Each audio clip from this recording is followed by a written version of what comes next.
The Z28 badge on a Camaro is one of the most iconic nameplates in the American car world. That badge has adorned so many different body styles over the years, but not all of them shared the same performance pedigree. The second generation Camaro Z28s are some of the most popular, being built from 1970 to 1981.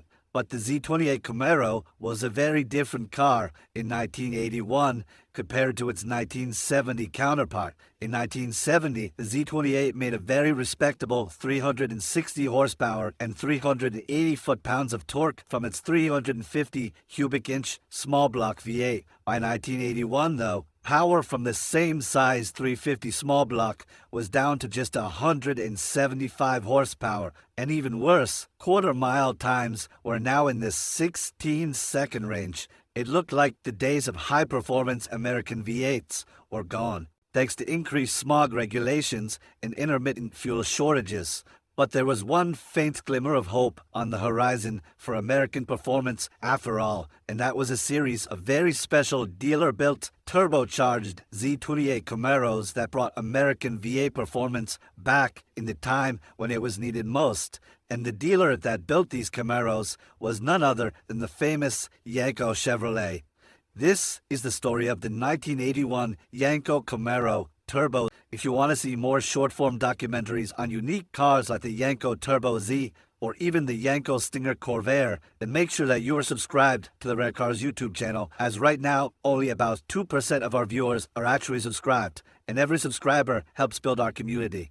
But now, let's get into the history of the turbocharged Camaro that you probably have never even heard about, the Yenko Turbo Z. Don Diego and his Pennsylvania dealership were no strangers to building some of the baddest GM cars around. The Yenko Corvairs, Novas, Camaros, and Vegas have become the stuff of legends in the automotive community.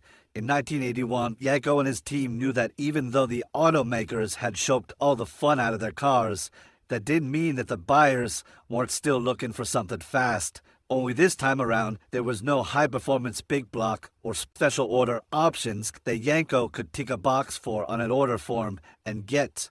The hottest motor that they could put in the Z28 was the 175 horsepower 350, so they had to get creative.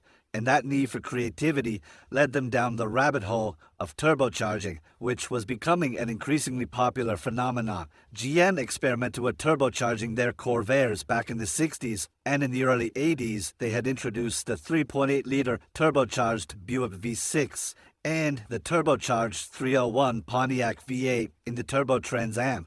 Around this time, Nissan had also begun implementing a turbocharger on its new 280ZXs as well. The writing was on the wall. Turbochargers were here to stay, and Yenko was set on using a turbocharger to boost the power of these anemic Z28s. Yenko worked out a deal with the turbo manufacturer Turbo International to utilize their turbochargers on his new Turbo Z28s. This installation was done by using what is called a blow-through setup, which means that the turbocharger forced air directly into the carburetor. This is a much more primitive setup than the turbocharged Buick Grand National had with its fuel injection system, but it got the job done nonetheless.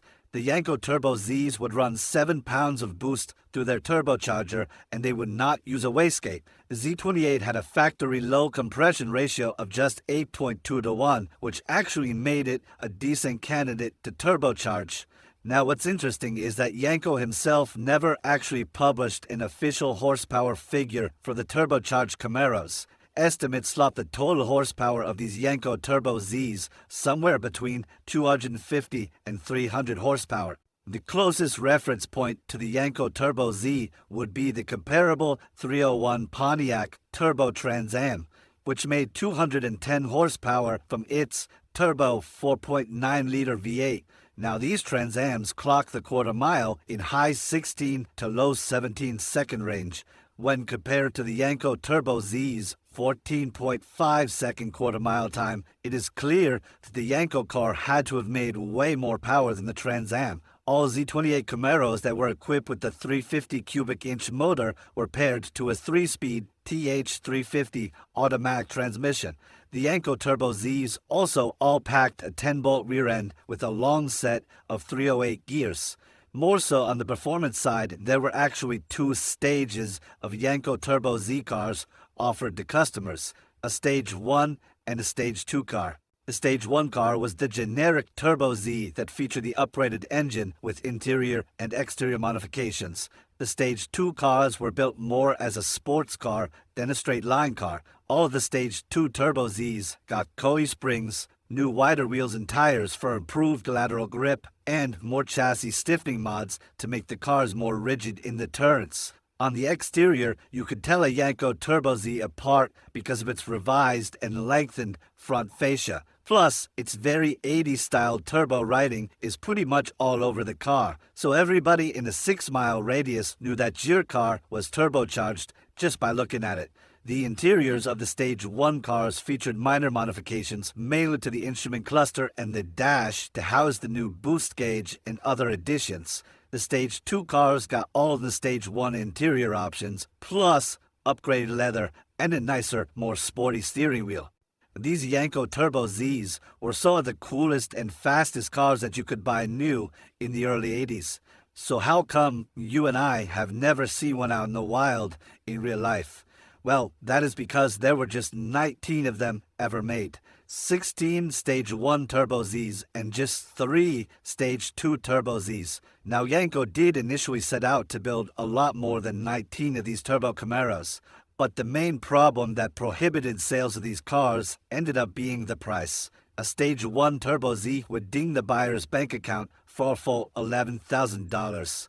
And Stage 2 cars would cost a staggering $17,500 in 1981 money. For reference, a base model Z28 cost $8,000. So at the Stage 2 level, you would be paying more for modifications to the car than you would be paying for the underlying car. These Yanko Turbo Zs would also actually end up being the final Camaros ever built by Yanko himself, as Yanko Chevrolet closed its doors just a year later in 1982. Today, these Turbo Zs are some of the rarest of all the Yanko-built Camaros. In fact, the whereabouts of some of them are actually still unknown. When I was doing research on this car and I browsed through Google and all the other websites for a while, I could only find a handful of recent pictures of these cars. And one even popped up for sale randomly in New Jersey a couple years ago, but no one knows really what happened to that car. So it's still very likely that there are a couple of these incredibly rare Yanko Turbo Z Camaros out there just waiting to be found.